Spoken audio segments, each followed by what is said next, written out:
नमस्कार दोस्तों, ज्ञान एकेडमी में मैं चंद्रमोहन गंगोला पॉलिटी की सीरीज में आपका हार्दिक स्वागत करता हूं। देखिए दोस्तों, इससे पहले मैंने बात करी थी किसकी, हम पढ़ रहे थे संविधान की पृष्ठभूमि यानी कि संविधान के संविधान का इतिहास के बारे में हम पढ़ रहे थे। 1919 तक, कब से 73 से 1919 तक मैं आपको सारे अधिनियम दे चुका हूं। और मैंने आपसे लास्ट वीडियो में बोला था कि 1935 भारत शासन अधिनियम 1935 के विषय में मैं आपको अलग से वीडियो प्रोवाइड कराऊंगा। क्योंकि इसी से जो है बहुत सारे विषय वस्तु हमारे प्रेजेंट यानी कि वर्तमान के संविधान में लिए गए हैं। इसका कहने का मतलब यह है 1950 में जो संविधान का निर्माण किया गया था उसमें अधिकतर चीजें यानी कि उसका आधार किसको माना गया था, 1935 के शासन अधिनियम को। हमारे जो संविधान के निर्माता हैं डॉक्टर भीमराव अंबेडकर, उनका भी ये मानना था कि भारत शासन अधिनियम 1935 1950 के वर्तमान यानी कि वर्तमान संविधान का क्या है, एक आधार है। तो इसीलिए दोस्तों मैंने आपसे बोला था कि ये जो आपका अधिनियम है यहां से आपके परीक्षा में, आपके एग्जाम में सबसे ज्यादा क्वेश्चन आते हैं। इसलिए मैंने आपसे बोला था मैं वीडियो आपके लिए अलग से लेके आऊंगा। तो आज जो मैं आपको वीडियो लेके आया हूं इसके सारे के सारे पॉइंट, सारे के सारे फैक्ट क्या हैं आपके लिए बहुत ज्यादा जरूरी हैं। चाहे आप यूपीएससी के एग्जाम की तैयारी कर रहे हो या स्टेट के एग्जाम की तैयारी या फिर आप वनडे एग्जाम की तैयारी, सारे एग्जाम में आपके क्या है यहां से क्वेश्चन उठेंगे। तो आइए दोस्तों शुरू करते हैं और आज हम देखेंगे भारत शासन अधिनियम 1935। तो पहली बात यहां पर निकल कर आती है 1935 का अधिनियम भारत के वर्तमान संविधान का प्रमुख स्रोत है। मैं आपको शुरू में ही बोल चुका हूं, यह पॉइंट मैं आपको कवर अभी शुरू में आपसे यही बोला है कि भैया भारत का जो संविधान है उसका प्रमुख स्रोत क्या है आपका 1935। डायरेक्ट क्वेश्चन पूछेगा, खासतौर पर वनडे एग्जाम में डायरेक्ट क्वेश्चन आएगा कि भारत का जो वर्तमान संविधान है, भारत के संविधान का प्रमुख स्रोत क्या है। आप आंसर देंगे भारत शासन अधिनियम 1935। नेक्स्ट पॉइंट देखिए क्या बोलता है, इसमें लिखा है कि भारत में सर्वप्रथम, पीछे अपनी हर क्लास में मैं आपसे बोलता हूं जहां पर भी सर्वप्रथम, प्रथम, पहली बार, अंतिम बार चीजें आती हैं उसको ध्यान में रख लीजिए। यहां पर शब्द है सर्वप्रथम। भारत में सर्वप्रथम संघीय शासन प्रणाली की नींव रखी गई। संघ को की दो इकाइयां थी, ब्रिटिश भारतीय प्रांत और देसी रियासतें। कहने का मतलब देखिए, ब्रिटिश भारतीय प्रांत वे क्षेत्र जहां किनका अधिकार है, जहां ब्रिटिशर्स का अधिकार है, वो क्या कहलाते थे, ब्रिटिश भारतीय प्रांत कहलाते थे। और दूसरा यहां पर लिखा है देसी रियासतें। देसी रियासतें मतलब जो क्या है अपने आप में कहीं ना कहीं स्वतंत्र थी, जैसे राजा महाराजा जहां हुआ करते थे और राजा महाराजा जहां पर शासन किया करते थे वो क्या कहलाती थी, देसी रियासतें कहलाती थी। इसके साथ में आपको बता दूं प्रांत और राज्य के बीच में मैं अंतर बता चुका हूं कि प्रांत मतलब क्या होता है, राज्य मतलब क्या होता है, इन दोनों के बीच में क्या डिफरेंस है, क्या अंतर है। जिसने मेरा लास्ट वीडियो नहीं देखा है जाकर देख लीजिए, वहां मैं इन दोनों के बीच का अंतर भी समझा चुका हूं। तो देखिए यहां पर बात करी गई है संघीय शासन प्रणाली की। लेकिन देखिए दोस्तों, एक चीज यहां पर आप याद रखने वाली बात यहां पर है कि लिखा तो इसमें है कि भैया सर्वप्रथम संघीय शासन प्रणाली की नींव रखी गई थी, लेकिन परंतु संघीय व्यवस्था कभी भी अस्तित्व में नहीं आई। क्यों नहीं आई? क्योंकि देसी रियासतों ने इसमें शामिल होने से मना कर दिया था। सीधी सी बात कहूं, जो संघीय शासन प्रणाली की बात कही गई है भारत शासन अधिनियम 1935 में, वो सिर्फ और सिर्फ क्या थी, प्रावधान में थी। वास्तविकता में, धरातल में ये कहीं पर भी सिद्ध नहीं हो पाई, कहीं पर प्रैक्टिकली कहीं पर भी नहीं आ पाई। क्यों नहीं आ पाई उसका रीजन मैं आपको बता रहा हूं, क्योंकि देसी रियासतों ने इसमें शामिल होने से मना कर दिया था।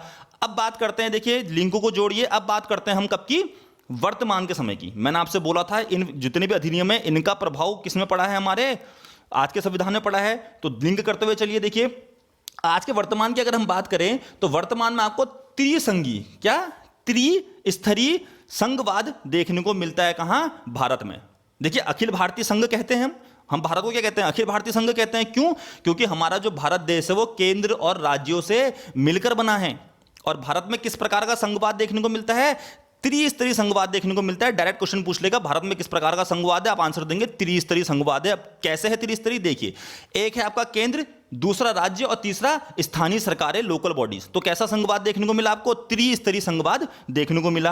आगे चलिए देखिए, इस अधिनियम के तहत केंद्र और राज्यों के बीच शक्ति का बंटवारा कर दिया गया तथा राज्य में द्वैध शासन समाप्त कर दिया गया। याद आपको होगा पीछे में आपको द्वैध शासन के बारे में बताया था, मैंने आपसे पीछे के एक्ट में बोला था कि यहां द्वैध शासन आया था। 1919 का एक्ट जाकर पढ़ लीजिएगा, जिसने पुराना वीडियो नहीं देखा वहां देख लीजिएगा। अब यहां पर क्या हुआ देखिए, 1935 में उस द्वैध शासन को समाप्त कर दिया गया। पीछे 1919 में क्या करा गया था, कुछ आरक्षित शक्तियों के जरिए और कुछ हस्तांतरित शक्तियों के जरिए 1919 में राज्यों को यानी कि प्रांतों को कुछ अधिकार दे दिए गए थे। लेकिन प्रांतीय स्वतंत्रता, प्रांतीय स्वायत्तता की अगर बात करी जाए तो वो कहां पर आकर मिली, 1935 के अधिनियम में आकर मिली। यहां पर क्योंकि यहां पर क्या करा गया था, द्वैध शासन को समाप्त कर दिया गया था। दूसरा बात देखिए, प्रांतों से द्वैध शासन को समाप्त कर दिया गया, लेकिन केंद्र में द्वैध शासन लागू कर दिया गया। सोचने वाली बात है, याद रखने वाली बात है। 1935 के एक्ट के तहत प्रांतों में द्वैध शासन खत्म कर दिया गया और कहां लागू कर दिया गया, आपका केंद्र में द्वैध शासन लागू कर दिया गया। थोड़ा सा एक बात को और समझ लीजिए, देखिए प्रांतों में द्वैध शासन व्यवस्था तो समाप्त कर दी गई। जब प्रांतों में द्वैध शासन व्यवस्था समाप्त हो जाएगी तो प्रांतों के पास क्या आ जाएगी, कहीं ना कहीं स्वायत्तता आ जाएगी। तो यहां पर क्वेश्चन पूछेगा प्रांतों में स्वायत्तता का शुभारंभ कहां से हुआ, आप आंसर देंगे 1935 से। दूसरी बात देखिए, पहले क्या होता था, पहले जो गवर्नर हुआ करता था प्रांतों का, वो राज्य विधान परिषदों के जो मंत्री होते थे, किसके, राज्य विधान परिषदों के जो मंत्री होते थे, उनकी सलाह को मानना ना मानना उसके लिए आवश्यक नहीं था। लेकिन 1935 का जो एक्ट आया उसमें साफ साफ कहा गया कि जो प्रांत का गवर्नर होगा वो राज्य विधान परिषदों के लिए उत्तरदायी मंत्रियों की सलाह पर काम करना उसके लिए आवश्यक होगा। यानी कि राज्य विधान परिषद के मंत्री जो उसको सलाह देंगे उसमें वो काम करेगा। दूसरी बात देखिए, जो ये व्यवस्था थी प्रांतों की, जो मैं आपको बता रहा हूं गवर्नर और राज्य विधान परिषद के मंत्रियों की, यह व्यवस्था 1937 से शुरू हुई थी और 1939 में समाप्त हो गई थी। आगे चलिए, देखिए यहां पर फिर यह कहता है कि इस अधिनियम ने केंद्र और इकाइयों के बीच 3 सूचियां, यानी कि केंद्र राज्यों के बीच क्या कर दिया, 3 सूचियां बांट दी, संघ सूची, राज्य सूची और समवर्ती सूची। केंद्र और किसके बीच, राज्यों के बीच 3 सूचियां बांटी, संघीय सूची, राज्य सूची और समवर्ती सूची। मतलब समझिए क्या है इसका, मैं आपसे फिर बोल रहा हूं 1935 का जो अधिनियम है बहुत ज्यादा महत्वपूर्ण है। अगर आप 1935 के अधिनियम को समझ सकते हैं, समझ रहे हैं, समझ लेंगे तो आप जो संविधान है, आपका वर्तमान जो संविधान है उसको आप आसानी से समझ सकते हैं। तो समझते हुए चलिएगा, रटने की बिल्कुल आवश्यकता नहीं है। पहले मैंने बोला संघीय सूची, इसके साथ मैंने ब्रैकेट में लिखा है 59 विषय। कितने, 59 विषय। राज्य सूची में कितने विषय लिखे गए हैं, 54 विषय, 54 विषय। समवर्ती सूची और समवर्ती सूची में कितने विषय लिखे गए हैं, आपका 36 विषय। देखिए संघीय सूची मतलब क्या, संघीय सूची मतलब संघीय सूची के में जितने भी सब्जेक्ट होंगे, जितने भी विषय होंगे, उसका अधिकार किसके पास, केंद्र के पास। यानी कि ऐसे विषय जिसके ऊपर कानून बनाने का अधिकार, जिसके ऊपर नियंत्रण किसका है, संघ का है, वो सारे विषय किसके अंदर आएंगे, संघीय सूची के अंदर आएंगे। ऐसे विषय जिसके ऊपर कानून बनाने का, नियंत्रण करने का अधिकार किसका है, राज्य का है, वो किसके अधीन आएंगे, राज्य सूची के अंदर आएंगे। अच्छा, अब तीसरी सूची बची आपकी समवर्ती सूची। तो समवर्ती सूची वो सूची होती थी जिसमें संघ और राज्य दोनों का अधिकार होता था, वो क्या कहलाती थी, आपका समवर्ती सूची। यानी कि समवर्ती सूची के अंदर वे विषय होंगे जिनके ऊपर संघ और राज्य दोनों का अधिकार होगा। अब जो बची हुई शक्तियां थी, जिसको आप कहेंगे अवशिष्ट शक्तियां, वो किसको दे दी गई, वायसराय को दे दी गई। अवशिष्ट शक्तियां किसको दे दी गई, वायसराय को दे दी गई। अब देखिए लिंक जोड़िए, आपका जो वर्तमान संविधान है, यानी कि 1950 में जो आपका संविधान लागू हुआ था, उसमें भी आपका जो 7वीं अनुसूची, कौन सा, 7th शेड्यूल, 7वीं अनुसूची में इसी की बात करी गई है, संघ सूची, राज्य सूची, समवर्ती सूची और अवशिष्ट शक्तियों के विषय में। जब मैं आपको शेड्यूल पढ़ाऊंगा, अनुसूचियां पढ़ाऊंगा, वहां पर मैं आपको ये चीज बताते हुए चलूंगा। ठीक है दोस्तों, तो वहां पर हमने अब देखिए जिस प्रकार से क्या है, यहां पर वायसराय को अवशिष्ट शक्तियां दी गई हैं। तो अभी वायसराय उस समय ब्रिटिश सरकार का प्रधान हुआ करता था, अभी कौन प्रधान है, अभी संसद प्रधान है। तो अभी अवशिष्ट शक्तियां किसको मिली होंगी, संसद को दी गई हैं। ये सारी चीजें हम कवर करेंगे कहां, जब हम अनुसूचियां पढ़ेंगे। नेक्स्ट पॉइंट ये बोलता है, यहां पर इसने कहा है कि दलित जातियों को, महिलाओं को और मजदूर वर्ग को, दलित जातियों को, महिलाओं को और मजदूर वर्ग के लिए अलग से निर्वाचन की व्यवस्था करी गई। इसने भारत शासन अधिनियम 1958 के द्वारा स्थापित भारत सचिव की परिषद को समाप्त कर दिया। ठीक है दोस्तों, यहां से भी एग्जाम में क्वेश्चन पूछ ले जाते हैं। नेक्स्ट आगे चलिए, यहां पर नेक्स्ट पॉइंट बोलता है मताधिकार का विकास हुआ। किसका, मताधिकार का। पीछे 1919 के एक्ट में मैंने आपको बोला था कि हमें प्रत्यक्ष निर्वाचन देखने को मिला था। कहां, 1919 के एक्ट में। मैंने आप 1919 के एक्ट में बोला था कि प्रत्यक्ष निर्वाचन की बात कही गई थी। अब देखिए 1935 के एक्ट में क्या करा गया, मताधिकार का जो विस्तार था और अधिक कर दिया गया। अब क्या कानून आ गया, अब यह बोला गया कि जितनी भी जनसंख्या है उसका 10% क्या करेगा, मताधिकार करेगा। यानी कि कुल जनसंख्या के 10% लोगों को मताधिकार का क्या दे दिया गया, शक्ति दे दी गई।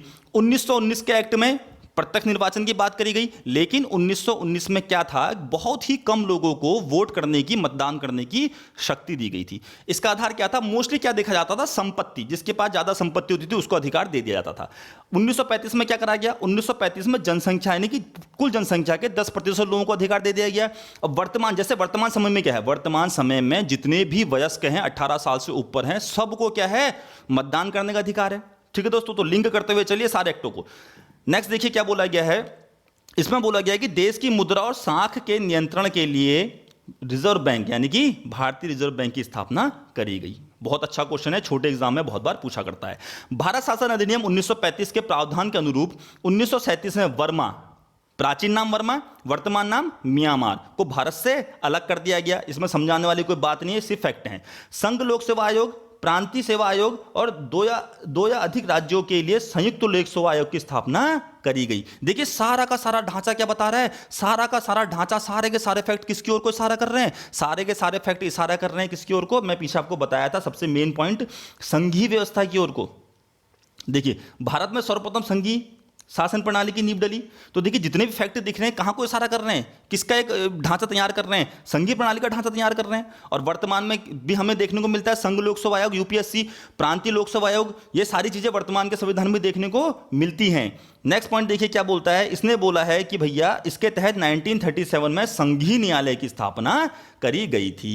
ठीक है दोस्तों, तो ये फैक्ट हमने किसके विषय में देखने को मिले हमको, आपका भारत शासन अधिनियम 1935 के विषय में। इसमें मैं एक पॉइंट और जोड़ता हूं आपका, देखिए इस पॉइंट के तहत क्या करा गया था, 11 में से 6 राज्यों में, कितने में, 11 में से 6 राज्यों में द्विसदनी व्यवस्था लागू कर दी गई थी। द्विसदनी 11 में से 6 राज्यों में। नोट कर लीजिए कौन कौन से राज्य हैं, बंगाल, बंबई, मद्रास, बिहार, संयुक्त प्रांत और असम।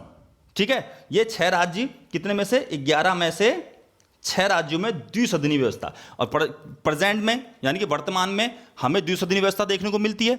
कुछ राज्य ऐसे हैं जहां विधानमंडल के साथ साथ विधान परिषदें भी देखने को हमको मिलती हैं। द्विसदनी कहने का मतलब है जहां 2 सदन हो, कितने, 2 सदन हो। ठीक है दोस्तों, तो ये चीज भी हमें देखिए 1935 के एक्ट से देखने को मिल रही है। 1935 के एक्ट में 11 राज्यों में से 6 राज्यों को द्विसदनी व्यवस्था तो दे दी गई, लेकिन इनके ऊपर कुछ प्रतिबंध भी लगाए गए थे। ठीक है दोस्तों, और एक लास्ट पॉइंट में फैक्ट का आपको बताता हूं जहां से एग्जाम में क्वेश्चन आपके पूछ लिया करता है।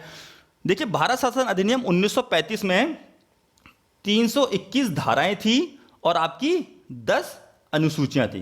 ठीक है दोस्तों, याद रख लीजिए आपका 321 आपकी क्या थी इसमें, धाराएं और 10 अनुसूचियां थी, किसमें, 1935 के एक्ट में। याद कर लीजिए 321 धाराएं और 10 अनुसूचियां, क्योंकि एग्जाम में डायरेक्ट क्वेश्चन पूछ लेगा कि भारत शासन अधिनियम 1935 में कितनी धाराएं थी, आप आंसर देंगे 321, कितनी अनुसूचियां थी, आप आंसर देंगे 10 अनुसूचियां। ठीक है दोस्तों, तो यहां पर हमने बात करी किसकी, 1935 के एक्ट की। उम्मीद करता हूं कि भली भांति रूप से आपको समझ में आ गया होगा। अगर अभी भी किसी बच्चे के मन में कोई डाउट है तो आप कमेंट में उस क्वेश्चन को पूछ लीजिएगा, मैं आपका नेक्स्ट वीडियो में क्या करूंगा, वो डाउट क्लियर करूंगा। और सारे मैं आपको भारत का संवैधानिक इतिहास पढ़ा चुका हूं, 1935 हम पढ़ चुके हैं। और देखिए मैं आपको फिर बोल रहा हूं, आपको कैसे पढ़ना है। बच्चे मुझसे बार बार कहते हैं कि सर जो फैक्ट हैं ये फैक्ट हमें याद नहीं हो पाते या हम एग्जाम के टाइम में इनको भूल जाते हैं। तो देखिए दोस्तों, इन फैक्टों को, जितने भी आपके पॉइंट हैं, जितने भी अधिनियम मैं आपको पढ़ा चुका हूं, कोई चीज किसी अधिनियम के तहत आती है तो आगे चलकर किसी अधिनियम के तहत या तो उसमें संशोधन होता है या वो चीज खत्म कर दी जाती है। जैसे 1935 में द्वैध शासन खत्म कर दिया गया प्रांतों से। तो आपको क्या करना है, आपको याद रखना है, जिस एक्ट में आप पढ़ रहे हैं कि भाई इस एक्ट में ये चीज आई, तो आपको देखना है कि किस एक्ट में उसमें संशोधन हुआ और किस एक्ट में वो चीज खत्म हो गई। तो आपको क्या करना है, लिंक बनाते हुए चलना है। और साथ में आपको ये भी चीज जोड़नी है कि वर्तमान संविधान में 1950 में तैयार संविधान में ये चीज कहां पर है। अगर आप ऐसा लिंक बनाते हुए चलेंगे तो मैं आपको 100% गारंटी के साथ कह सकता हूं कि आप कभी भी इन चीजों को नहीं भूलेंगे। ठीक है दोस्तों, और फिर इसके बाद मैं आपको फिर बोल रहा हूं 1935 का अधिनियम बहुत ज्यादा महत्वपूर्ण है एग्जाम के लिए। इसको बिल्कुल रट लीजिए, अच्छी तरह से समझ लीजिए और लिंक बनाकर पढ़िएगा। ठीक है दोस्तों, क्योंकि आप 1935 के अधिनियम को समझेंगे तो आप कहीं ना कहीं हमारा जो वर्तमान संविधान है इसको भी समझने में आसानी और सरलता आपको मिलेगी। ठीक है, इसके साथ दोस्तों मैं आपको एक चीज और बताना चाहता हूं, जल्दी ही मैं आपके लिए बहुत बड़ा सरप्राइज लेके आने वाला हूं।